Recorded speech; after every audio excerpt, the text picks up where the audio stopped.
Welcome back, everybody. We have a very exciting next session. We have Crypto in America Live with the White House's Patrick Witt, co-hosted by Eleanor Terrett, Jacqueline Melanick, and Gerald Gallagher. Thank you.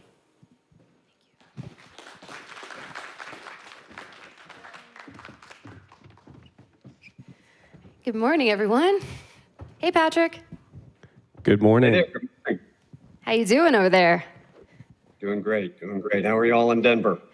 Very good, very good. Wish you were here, but we know you have important work to be doing over at the White House with the meeting yesterday. So I think we're going to kick off with talking about that. We did see your tweet this morning, which said that you guys made a lot of progress at the meeting yesterday. So for our audience who may not be familiar, Patrick has been moderating these talks between the crypto industry and the banking industry to try and get some kind of compromise on crypto companies being able to offer stablecoin rewards. And it's been a pretty contentious topic, a bit of a holdup for the Clarity Act, actually. So we'll get into all of that with Patrick. But why don't you tell us what the state of play is now, Patrick? You said there was some progress, but kind of walk us through that meeting yesterday and where do things stand after that? Yeah, so maybe I'll take an even bigger step back. We were driving towards the markup in January in the Senate Banking Committee, and ultimately that was postponed. This was, I would say, the major issue, but not the only issue that some of the interested parties had raised as something that, from the bank side, they wanted to see stronger language in there, and then from the crypto side, had concerns that some of the language that was being proposed that could potentially be passed as an amendment would be disruptive, didn't have the chance to be properly vetted. So when that postponement occurred, we've stepped in here to try and resolve this issue, working in partnership with Senate Banking to get the parties in the room to talk through this issue. And it is nuanced. There's complexity to it, and bring people together. So we've hosted now, yesterday was the third of these meetings, bringing together representatives from the banking industry and from the crypto industry to, at the first meeting, kind of talk at a high level, what problem are we trying to solve here? Let's appropriately define that. We are not going to revisit Genius in the sense that we're going to reopen that and disrupt rulemaking timelines. But what is that narrow issue that we're trying to solve? And then in the second meeting, fleshing that out a little bit more with some of the texts that have been put out there, the original Section 404 from Senator Scott, and then the various amendments that had been proposed to that. This third meeting yesterday, based on the feedback that we had heard in sessions 1 and 2 and various individual conversations, phone calls and otherwise with the different participants, more one-on-one, we took a stab at incorporating the language and trying to thread the needle between permitting activity-based rewards for stablecoins. We're obviously very bullish on the stablecoin market. The Genius Act was a huge accomplishment for the president, for the country, for the crypto industry overall.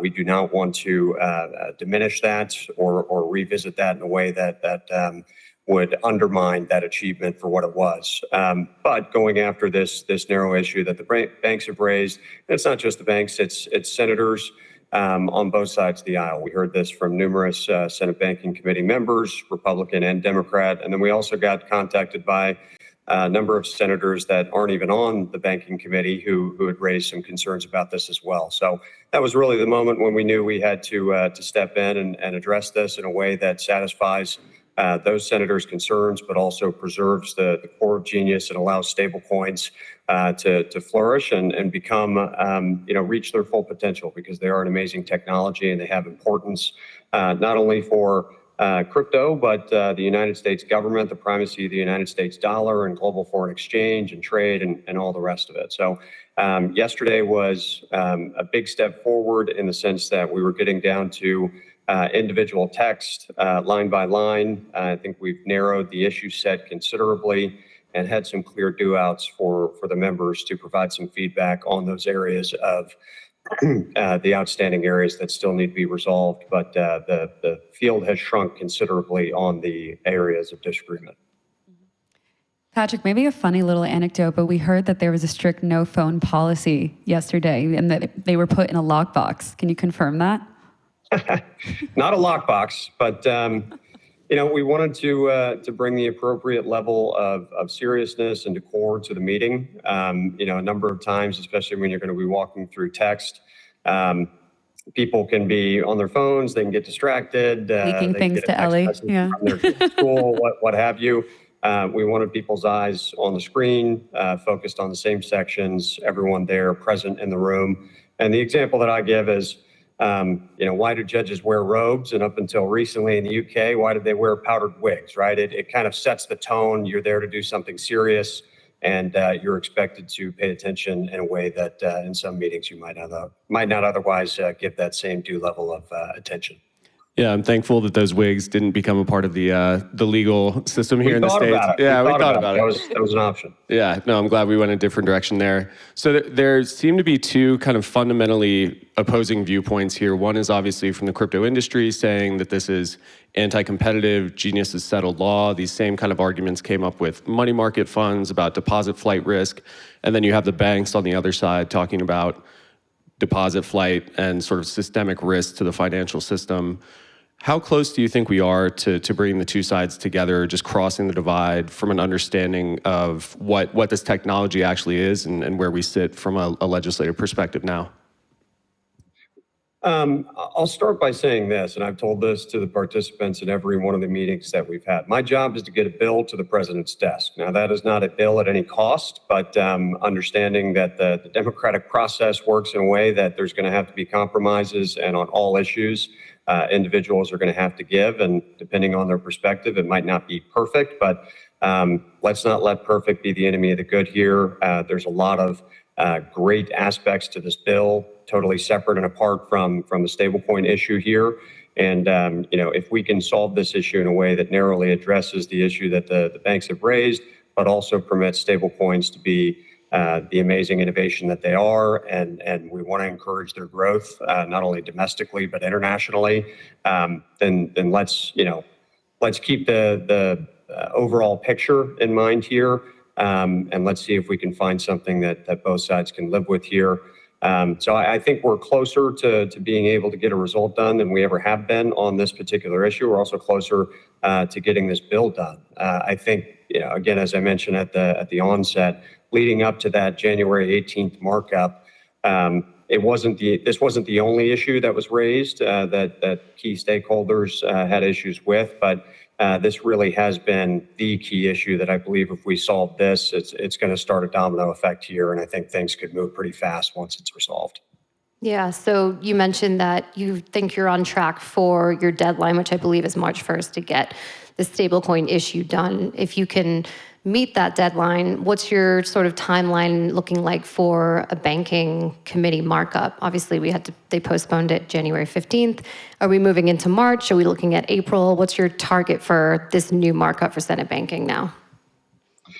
It's ultimately going to be Chairman Scott's prerogative. Once we get an agreement here, we'll have to, take it back to the Senate Banking Committee, individual members, walk them through the process and where we landed, and why we landed there and why we think it addresses those concerns. Obviously, with the parties that have participated in this, buying into that compromise, if we can ultimately get there, that's going to make the case a lot easier to go back to those senators and, what does so-and-so think about this? What does the other side think about this? We've brought them in, we've heard their concerns, we've incorporated language here that we believe addresses those concerns.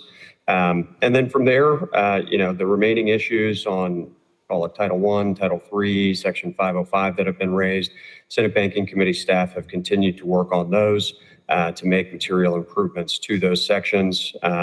And once done, again, Chairman Scott's prerogative, but we would hope that it's going to be pretty easy to set a markup, given that a lot of these issues have, the text has been out there, they've been fly-specced, and the compromises that have been reached, I think, have proven pretty durable on the other parts of the bill.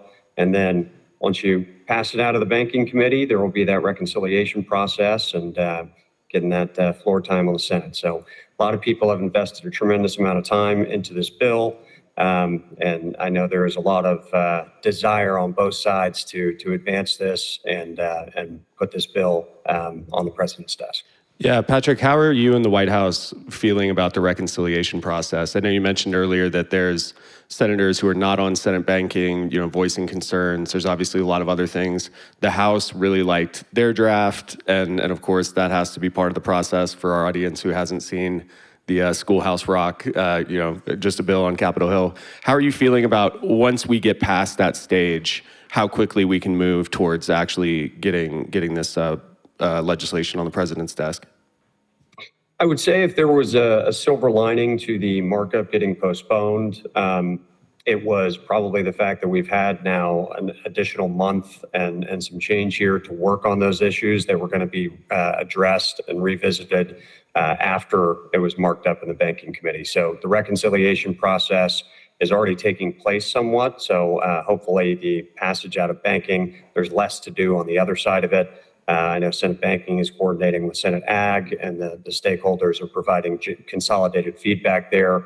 Ultimately, whatever the final product is in banking, there will have to just be some technical changes to make sure that it reconciles, the definitions are the same, and basic housekeeping there.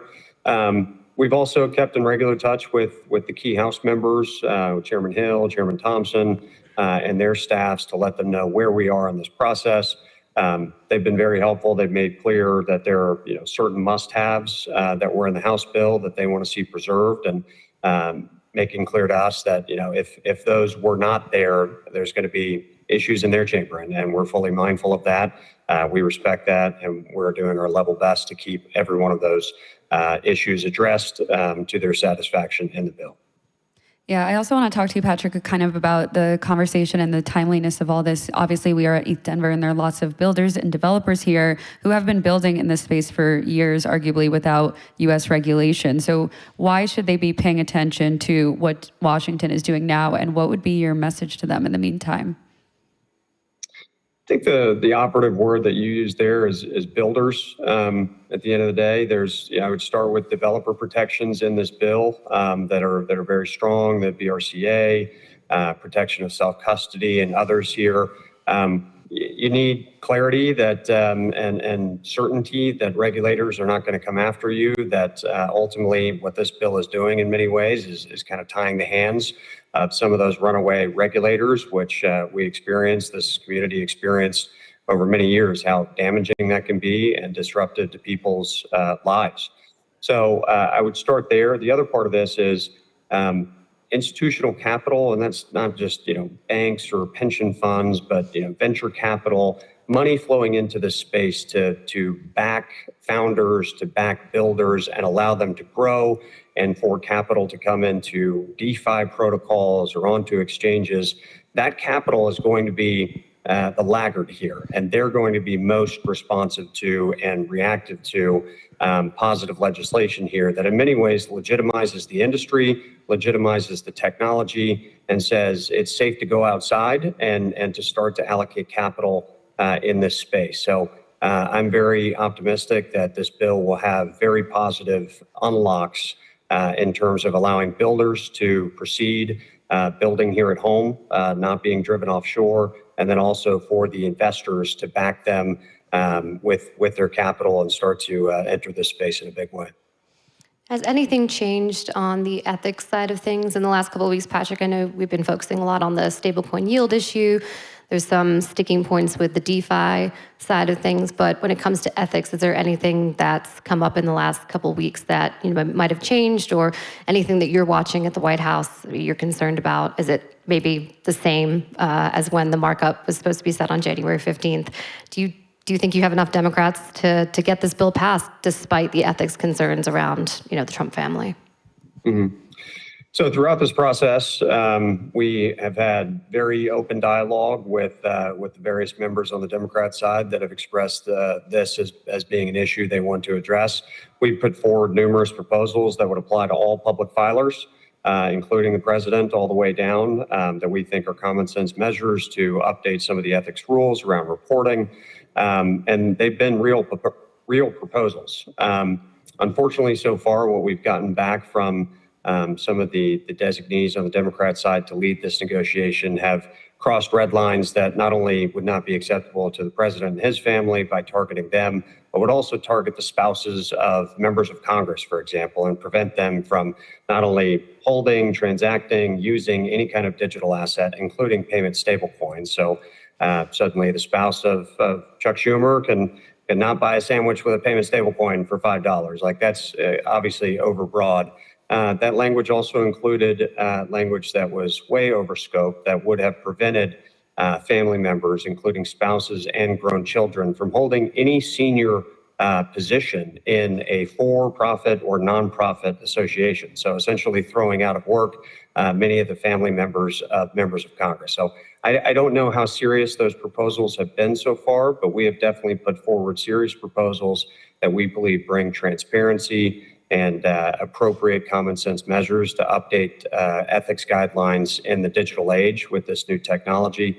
And we're going to continue to stay at the table and work with the more reasonable folks on the other side of the aisle to get something that we believe addresses the issues that they're raising. Yeah, Patrick, one of the challenges, I think, of a piece of legislation like this is just the sheer scope, right? A lot of folks are talking about it as the biggest piece of financial reform since Dodd-Frank.